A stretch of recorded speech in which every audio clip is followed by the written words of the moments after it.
Allez, on va faire une vidéo sur un coup qui n'a pas beaucoup de sens à mon avis, mais et qui est pas très joué d'ailleurs non plus, donc on va pas s'éterniser.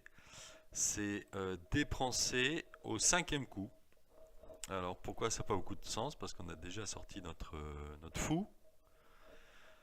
À mon avis, on a déjà fait le choix de ne pas prendre. Résultat des courses, cavalier à 3. Ah, pardon, non, non, on va pas, on n'y est pas encore. Donc cavalier à 3, invitant les noirs à prendre. Après avoir joué cavalier fou E7, donc bon, ça perd un temps, ça manque de logique. Donc j'aimerais bien rencontrer ce coup en partie, D prend C4 au cinquième coup. Ça m'a pas l'air génial. Surtout qu'après fou prend A3, B prend a l'air jouable, même très jouable. Ça m'a l'air même très bien. On va quand même regarder Dame prend A4, qui a l'air un petit peu moins dynamique, un petit peu plus lent, mais on garde la structure intacte. Allez, c'est parti. Donc, fou D7 ou B5. Alors, fou D7, on ramasse le fou, on empêche de roquer. Les noirs se développent par cavalier C6 ou fou C6. Regardons cavalier C6, dame C5 récupère le pion. On veut roquer. Enfin, on se développe. Dame prend. Petit roc D4 avec un avantage typique. Sans problème. Revenons à cavalier C6. Jouons à la place fou C6. Dame C3, menace de récupérer. Petit roc, récupère. Cavalier BD7. Peu importe là. Le fou noir va parler. Au bout d'un moment, le fou noir va parler. Donc il y a plein de coups possibles à mon avis. C'est pas très intéressant. Allez. Revenons à Dame à 4 échecs. B5 est possible puisque on va développer notre petit fou en B7 et surtout on protège le pion. Donc c'est pas mal. B5 c'est pas mal. Fou B7. B3, on a perdu un pion. Hein, là il faut assumer. Tech, tech, cavalier BD7, fou B2. Compensation typique.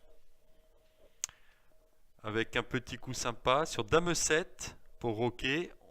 On peut jouer Dame A5. Haha. Avec Gruyère. Ok. Et à la place de Dame E7, A5 qui paraît meilleur.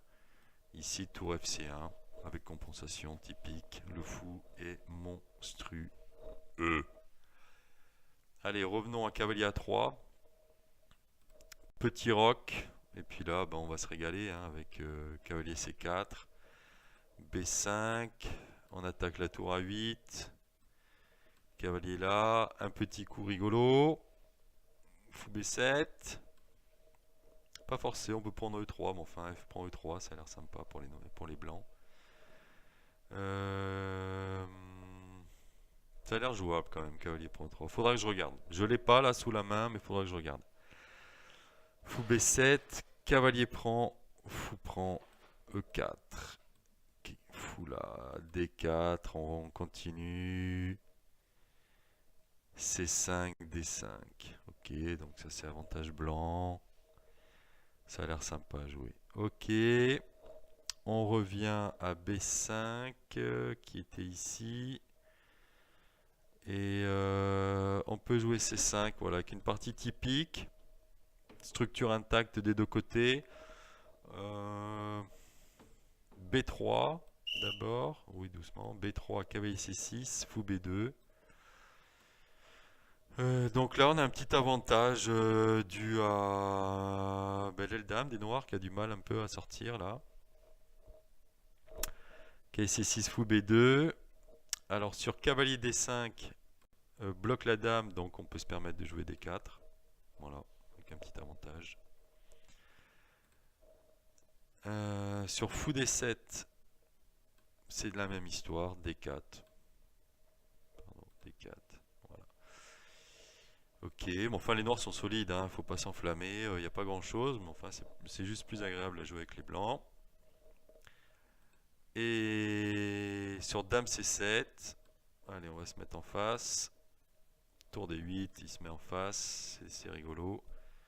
Voyons ce qui se passe ici. Cavalier prend, fou prend, dame là, fou revient, etc. Avec un petit avantage blanc. Voilà, ça c'était une petite vidéo sur dépenser au 5e coup qui m'a pas l'air extraordinaire. C'est vraiment un coup parmi toutes les variantes des noirs. C'est une des rares qui est assez faible à mon avis. Assez faible.